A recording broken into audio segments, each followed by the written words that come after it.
ஜென்ம ராசியிலிருந்து கேது பகவான் இந்த வருஷம் விலகுறார். அதுவே ஒரு மிகப்பெரிய ஒரு நல்ல அமைப்பு தான். சரிங்களா?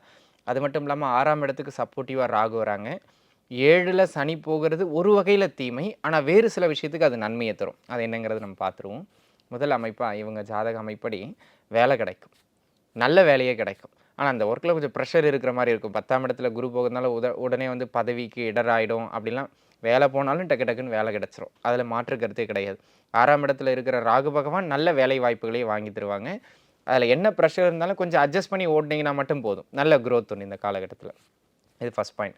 2வது வெளியூர் வேலை வாய்ப்புக்கு யாராவது முயற்சி செஞ்சுகிட்டு இருக்கீங்க அப்படின்னா, அவங்களும் ஃபாரின் போகுறதுக்கான யோகம் உண்டு. கிட்டத்தட்ட நம்ம பார்த்த எல்லா விஷயங்கள்லயுமே வந்து ஃபாரின் அப்படிங்கிறது ஒரு காமனா வந்துருச்சு. ஏன்னா, குரு ஒரு இடத்துல சப்போர்ட் பண்ணி வெளிநாட்டுக்கு அனுப்புவார்.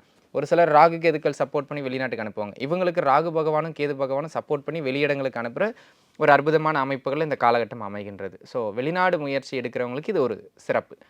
அது மட்டும் இல்லாம, இந்த பொது வாழ்க்கையில இருக்கிறவங்க, ஒரு நல்ல பாப்புலாரிட்டிய கிரியேட் பண்ணணும். இல்ல மக்கள் செல்வாக்கை பெறணும்.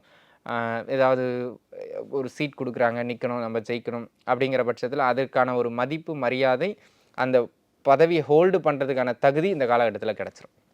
மக்களின் நம்பிக்கையை பெறுவாங்க. வெற்றிகள் நெறைய பெறக்கூடிய ஒரு காலகட்டம்.